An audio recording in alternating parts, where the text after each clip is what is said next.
definitely got the cutest patient of the day here. This is Cookie, and Cookie's not very popular. Cookie has been found chewing on a $4,000 hearing aid. I don't know why you thought that was tasty, hey? So we're going to take her through induced vomiting.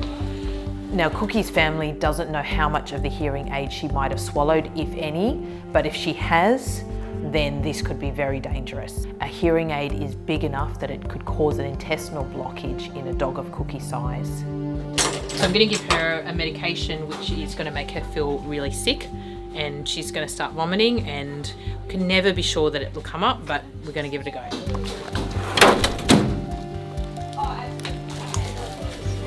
Okay, I'm sorry Cookie, you're not going to be very happy with me. Hey, are you? I'm going to make you feel very sick. Because Cookie's quick-thinking family have brought her straight down, hopefully we can induce vomiting and bring it back up. Oh my God, here's a wormy. There we go, rubbed it. Okay. Oh, you're going to be a wriggler. You're going to be a wriggler. Now you need to start to feel sick. I've given Cookie the medication to make her feel nauseous, so fingers crossed it starts to have effect. Do you feel sick yet? Oh dear. Good girl. Oh yeah, a little bit of lip smacking. No, don't stand in it. That's not, well, you can stand in it because you're small enough. You want to stand in it. Oh, here we go. Here we go. Good girl. Good girl. Oh dear. The medication starts to work, but at first glance I can't see anything in her vomit that resembles a hearing aid.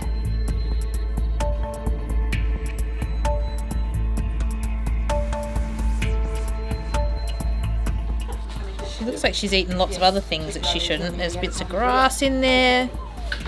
I don't know what that is. Sorry. That's right, Amelia's going in. I'm pretty sure it's black. Amelia's going in. I'm digging through the vomit and suddenly I spot something. What is that? Something that resembles the tip of a hearing aid. Does that look like something like a hearing, like the point of a hearing aid? Now that we know that Cookie has ingested some of the hearing aid, I need to go and update her family. Fortunately, because coronavirus restrictions have now eased, I can actually go out the front and talk to them face to face. But what they then tell me has me very worried. Cookie's family haven't been able to locate the battery from the hearing aid. The battery is missing, and that's potentially the most dangerous part of the hearing aid. They have retrieved some other part of the hearing aid, but the battery is what we're looking for. So we're going to take an x-ray of Cookie. If it's not visible on the x-ray, they do have another dog, and it is possible the other dog has also been a culprit. So let's find out. If a pet eats a battery and it's not retrieved quickly, as it's digested, the acid can leak and burn through the intestinal wall. If Cookie has swallowed a battery, the quickest way for me to find that out is to take an x-ray. X-rays are great for showing up metallic objects, so if it's there, we should see it as clear as day. Just really got to get in there and see.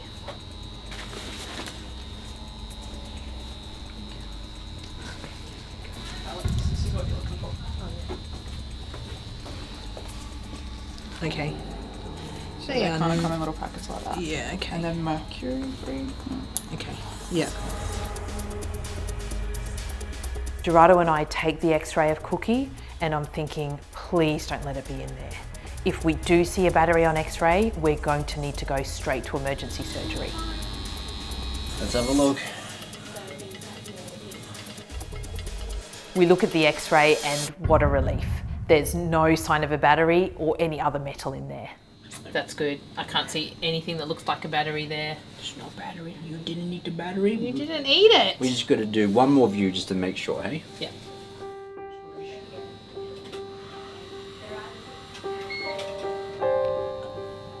I didn't see a battery. No battery. Okay. Now we know that Cookie hasn't eaten the battery, so where is it? What we've got to do now, we know that Cookie didn't eat the battery, so now we need to go and check out your other friend, the older, more sensible dog in the house who was also the other possible culprit. So the other dog in the house may not be so sensible after all if they've eaten it. So we've got to find that out. Because we know Cookie didn't eat it. Hey, we know you didn't eat it, sweetheart. They've brought Star down to the hospital as well, so I'm going to return Cookie to the family and rush Star through to X-ray.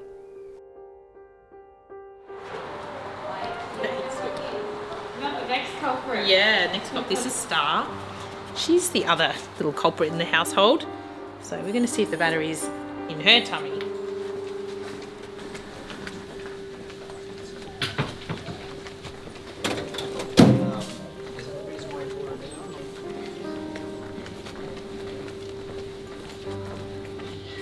As long as they're not in the dog, that's all we worry about. Okay, might be hiding anywhere in the house.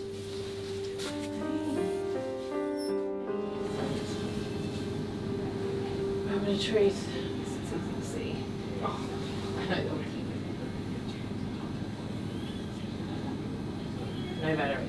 I've taken the X-ray, no battery there either. Okay, that's great.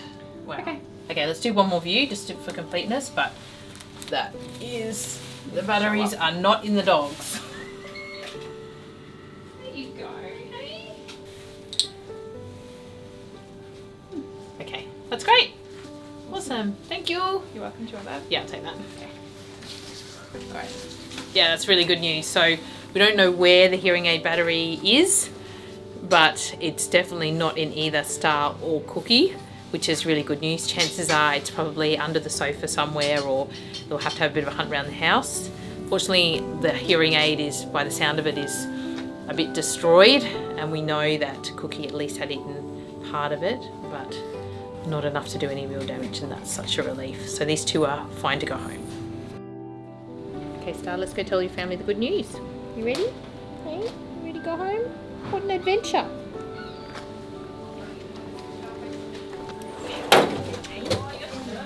Let's go home. Hey. No.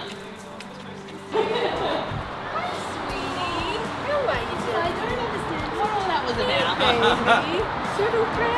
If I would ever do anything silly. Exactly. It's all my little sister's fault. Awesome, guys. Well, Thank you so much. yeah, bit of a hunt to go home to now. No, so long as it's not in there. Yeah, absolutely. Thank See you ya. so much. Bye. Thank goodness Star and Cookie are in the clear. The hunt for the battery is going to have to continue at home, but for now, hopefully Star and Cookie pick something less important to chew on next time.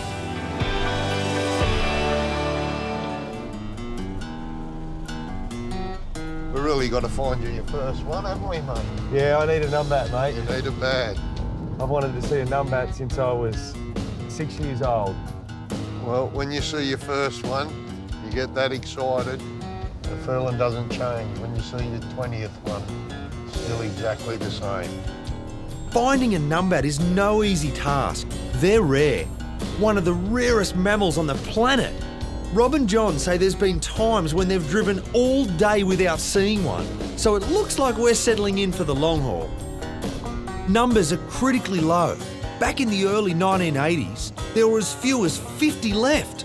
From being widespread across southern Australia, Dryandra was the only place you could see them. Something had to be done. Loss of habitat and the wily old fox were once again the problem. A program was put in place to eradicate the foxes, which was a massive success. For a time, the numbat population soared, but without the foxes, another feral pest moved in. You guessed it, cats. It's hard for the little fellas, isn't it? All the natives. So you remove the fox, do a good deed, the cat numbers go up and it's equally as bad. Yep. It's like a wave continually crashing on their heads, one wave after another, and every time you come up for air, another wave hits. Something else. It's believed Dryandra's numbat population is back down to around 50 individuals at the moment. That's down from a high of 400. 50 individuals. So it's a critical point now to get them back. Going from one time where they used to catch them out of here to relocate them to start other populations, back down to having to concentrate on getting this population going again, really important.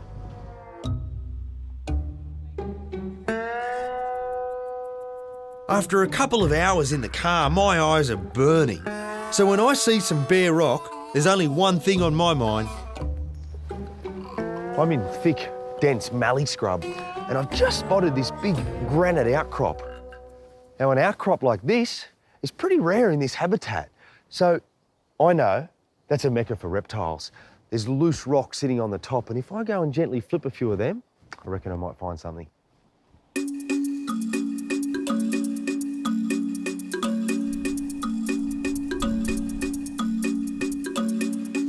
Oh, look at that. We got a snake.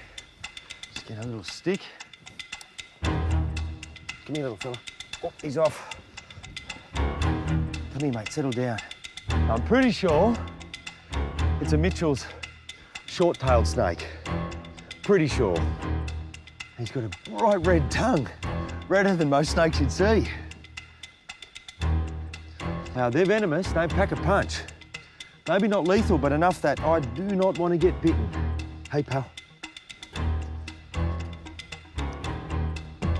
Hey, buddy. Hey. Ah, beautiful. A new species for me. I'm really happy about that. Now, these smaller snakes, just like our mammals, they fall prey to foxes and cats.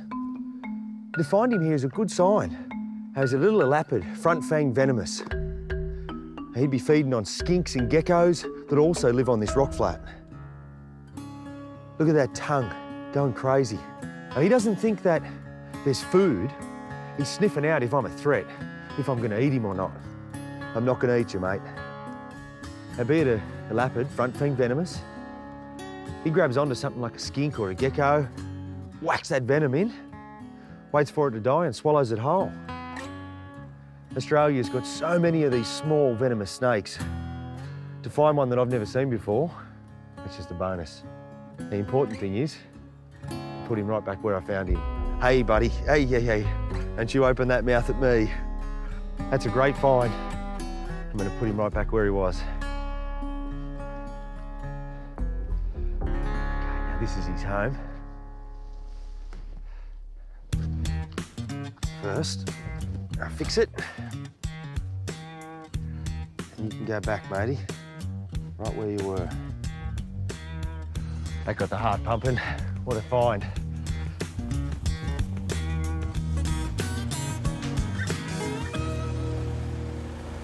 It's beautiful, mate. It's a lovely place. Beautiful. And the bit of rain, the termites are going to be up a bit, mate. Our chances could be great.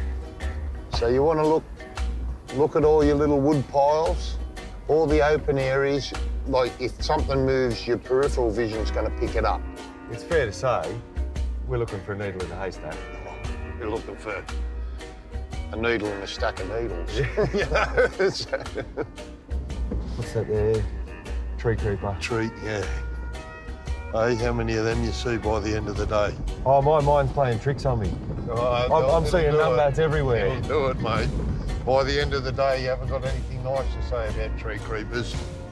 So tell me, the trees, the eucalypts, the termites eat them out, hollow them out, tree falls over, numbat home?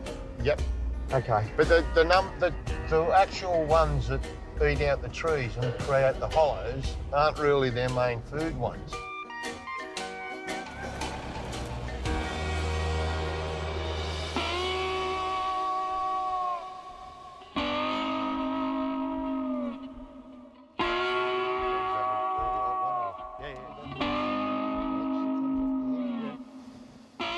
What are these, Rob? That's him, mate. That's what we're looking for. That's numbat diggers. That's numbat. Yeah, look. Ah, our You can first see. signs. He's followed the gallery. He's got a big spot here. There might be something. So we've got subterranean termites here. They're not the big mound that we always No. classically think of. They're underground. Yeah. And so numbats here. Yep. Little paws, dig. Yep. Long tongue goes in. Whip them out. Yeah, we've got 1, 2, 3, 4, 5, 6, 7, 8, 9, 10, 20 odd. This is a spot for us to have a look at, mate. I know, we keep We looking, hey? concentrate around here. All this fallen timber, mate, it's great for them. Yeah, that's what it's all about, hey? That's Yeah. home. Well, you got everything, haven't you? You got the termites, you got the food, you got the bolt holes, you got a nice, warm, dry spot. So what's the biggest threat to this timber, fire or people illegally removing it? Probably the second one, mate, sad to say. Firewood at home, hey? Firewood at home. So it's reasonable that we could have a numbat in there now. It'd be lovely. Well, it's big enough. Stick your head and have a look, mate. Yeah, it's a whopper. Yeah, I can't see to the middle. Nothing in here, only one thing for it. Back in the car and start the hunt again. And this is a real patience game. Yeah. You know, like if you don't have a headache by the end of the day, you're not looking hard enough, mate. I'm not worried. I expected that this was going to take time, but Yeah. this is the case, hey? You just look and look. You just got to keep going, mate. The way I look at it, mate, you're not going to find them sitting on the lounge at home, are you? You just keep going until you do it. It gets to the stage sometimes where you get a little bit disheartened because you look for so long, but, you know, it can change like that. You love it, don't you, mate? Yeah. I came out here one time in 2008, seen my first numbat. I've come back nearly every weekend ever since, mate. It's that enthusiasm that keeps me going. We've been out for 6 hours now. If it wasn't for Rob, I'd be well on my way to thinking this was a mission impossible. Tim, numbat, stop. Just over there, it's one in this pile of logs. Where is he? Thank you, mate, in this pile of logs. Yep. As always, when it comes to spotting, there's nothing like good oil, and Rob's is amongst the best. Mate, Yeah, you got it. unbelievable. Good stuff. Unbelievable. Oh, look there. Just going through the bush. It's been a long day, but a wild numbat sighting. It certainly makes all those hours driving worth it. And tonight I'm promised a wild woylie experience with John. This could turn out to be one of my best days ever.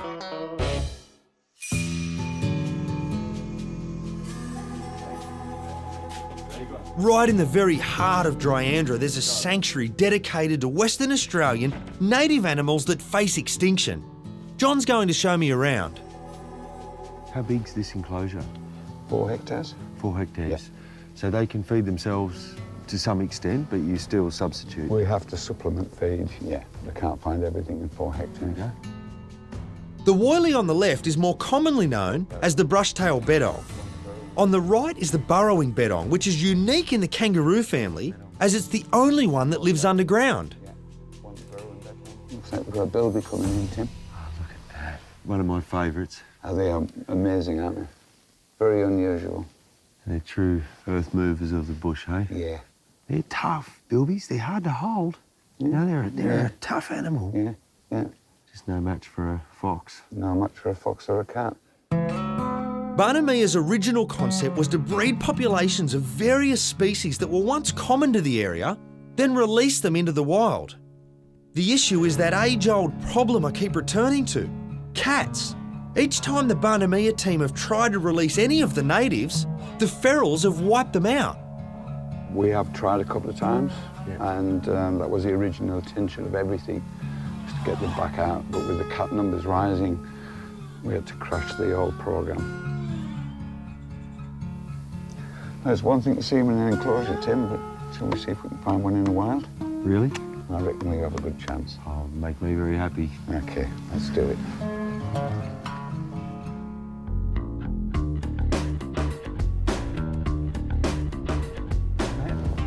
Looking good.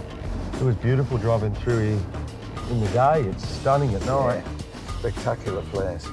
And whilst the numbats are active of the daytime, this is when it comes to life, eh? Exactly, exactly. The secret world. There we go. What's that? Just up on the right, woylie. Woylie. Woylie, mate. Got it? That is my first ever wild woylie. Hit me. Good on you. I knew it up here. Brilliant, brilliant. Hey, was that a little young at foot there? That was definitely young at heel. There's two of them with one following behind, yeah. Right. Well, after that, my blood's pumping. John's promise of a woylie honeypot is going to have to be pretty special to beat that. The woylies, is that them we can just hear, just tap, tap, tap, tap in the background? Here's one coming in now. Here's one coming in now. It's a woylie. Look at that. Just like the numbat, the woylie populated a vast area of Australia up until European settlement. But by the 1920s, it had disappeared from much of its range. With just 5,500 thought to be left in the wild, they're now critically endangered. So the two little orphans John and Rob are caring for will be a small but very significant addition to the population. Hey Jeanette. Hi Chris. What's going on? Here we are again. Hello little man. At Bondi, a blast from the past has arrived unexpectedly at the clinic. Come on through. Okay, thanks. I walk out and I see Jeanette, I know her, but there's this dog with her. Is it Robert? Last time I saw Robert, he was this big and covered in mucus. You've been a bit nosy, were you? It's been 2 years since Chris helped Robert into the world. Today, the little terrier's in trouble after taking on a couple of aggressive Afghan hounds. That's not his whole pad, is it? No, it's just the end of the Band-Aid. When I say that Robert's been taking on Afghan hounds, which are 10 times his size, he was taking them on through a gap in a garage door this wide. Brave? I don't know. I doubt it. The nail has actually been lost. So he's ripped out his toenail. Ooh. Yeah, which would be really sore. Yeah. So it's a broken toenail. It's incredibly painful, but the reality is it's not going to kill him. And let's face it, the toughest moment of Robert's life came right at the beginning. Give me a push, girl. Mum Bindi was in labour for 10 hours, from 8 p.m. through to 6 a.m. That was an intense night. For me, probably one of the hardest nights of my whole veterinary life. Scream like you hate it. Come on. Despite all sorts of complications, we ended up with 2 healthy puppies, Robert and his sister Juliet. Oh my gosh, what a night. What a night. Sure, you have your gut-wrenchingly sad days like yesterday with Bluebell, but as Bindi, Robert and Juliet showed me, you have your really uplifting ones as well. Are you shaking because of what's happened today or shaking because of the last time I saw you, we might have kissed? Do you know that? The kiss of life. After a quick treatment of that injured foot, Chris's unofficial godson is ready to take on the world again. You think he's limping? He's not limping. What he's doing right now is just showing what he's going to do next time. Big left hook. You hit him, mate. Don't hit him. He's a big, strong dog with attitude. Too much attitude. Hi, I'm Dr. Danny Dusek from Bondi Vet. If you love our show and want to see more, plus some amazing content about pets and how to care for them, hit the subscribe button. Click that little notification bell and we'll see you on our next video.